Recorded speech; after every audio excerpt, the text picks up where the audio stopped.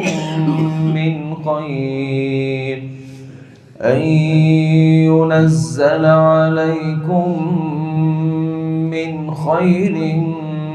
من ربكم، والله يختص برحمته من يشاء، والله ذو الفضل العظيم. ما ننسخ من آية أو ننسها نأت بخير منها أو مثلها. ألم تعلم أن